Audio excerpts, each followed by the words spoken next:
second job today. This job's 3 jobs in one, so we'll be here for a good probably 6 hours because we've got to go this granny flat, main house.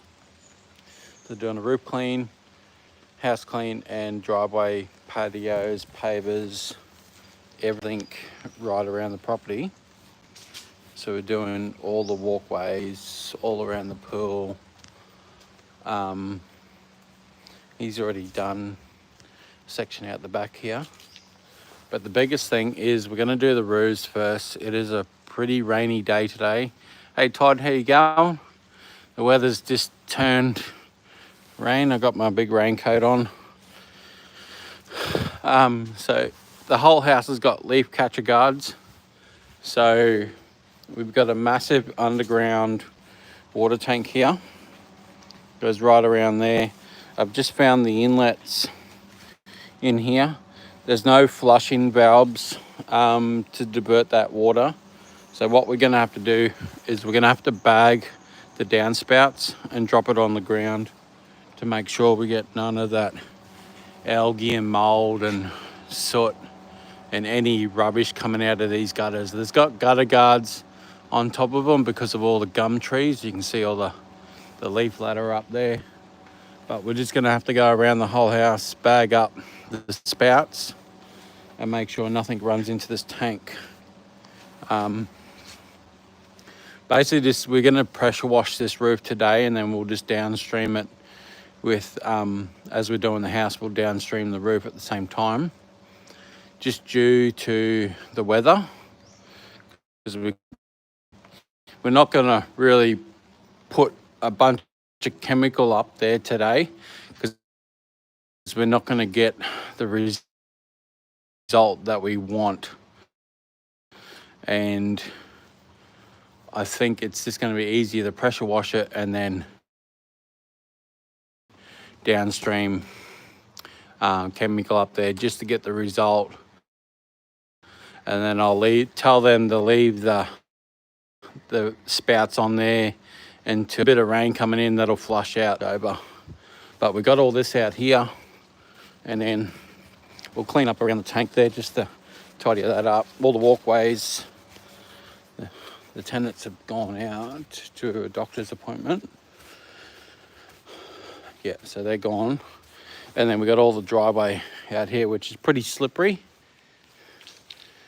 Oh, look at that super pump in the wild. Boom, boom. I don't know. And then we got all the driveway out here, which the driveway is the easiest part. The roof is pretty gnarly.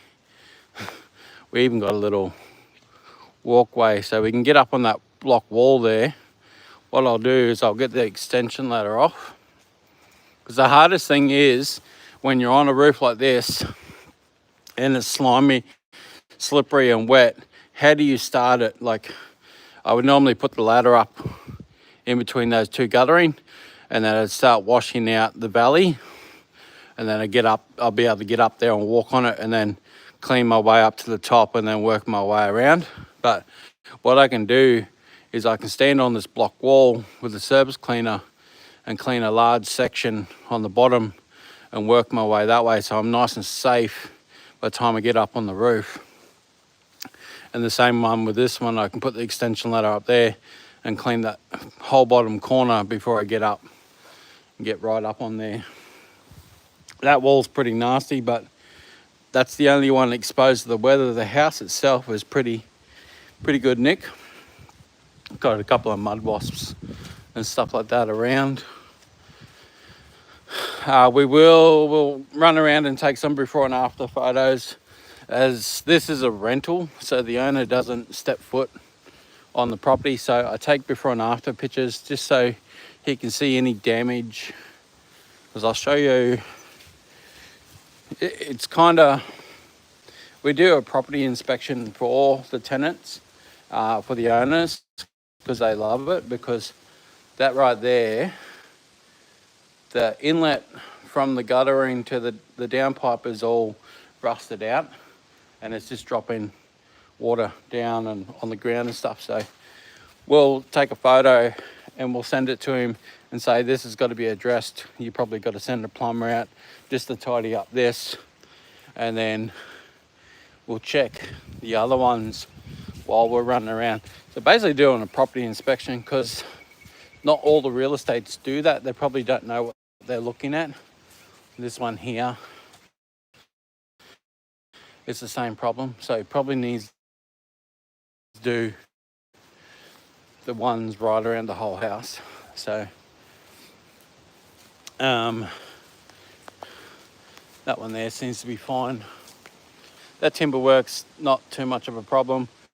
Got a lot of pathways right around the whole house. And then what we'll do is we'll tidy up what he's done at the back here. So it is a very large house. Little timber deck in here. You wouldn't put any chemicals on that. That's all rotted and gone. But what we'll do is we'll just drop chemicals on this section here. We might just run the surface clean over it just to get rid of the thing. You can see he's tried to do this before with a little 28-inch or 6-inch cleaner. But yeah, we'll get up there. We'll make sure we put some chemical on those skylights. We'll just tidy them up, blast off all off that roof, and we'll have a nice good result. So this is a good little payday for quite a few hours, but it is a large job. So I'll be here for the next 6 hours doing all this, and then I will be having the day off, going up to the mother-in-law, putting down some pavers, which I don't know if that's a day off, but anyway, you get to sit around the fire and drink all night, so that's always a plus. But yeah, we'll get Big Mo. Get Big Mo. If you don't know who Big Mo is a legendary hammerhead down at the Florida Keys. Be a 20-foot hammerhead that stalks people down in the Florida Keys. Suction cap. No, I got my water shoes. Just get them what they call body gloves. These are old pair. As you can see, they're just starting to wear on the bottom, so I'll probably throw these out soon and then get a new one. But that roof, once you clean that roof will be grippy as anything. So if you walk up there now, you'll just slip off. There's no way you'd want to be up on that roof. If you're walking to the peak, to start with the peak, you're just looking for problems. There's no way I would walk on that roof. If it was dry and you're going to pressure wash it and start from the peak, you've always got that problem. If your machine shuts off for any reason, if you forgot to turn the water on for any reason, and you start up the top there and wet everything, you're basically on your bum and you got to slide all the way down. It's happened to me once and I won't get caught out ever again. I'd drop a nozzle on my gun, on my 40-degree gun, and I'll just clean a meter just on the edge there. I'll stand on the roof with a surface cleaner and I'll work that ridge all the way up to the top and get a clear exit path for me before I start doing that roof. It is a must. It is a safety issue, and single-story roofs are nice and easy. You have to check your local laws, but Queensland, you're allowed to be on a roof as long as the gutter is not over 3 meters high and the pitch is not over 28 degrees. Trust me when I say if it's 28 degrees, I'm not on that roof. I'm soft washing that roof from the gutter and I'm not up there. This is probably the steepest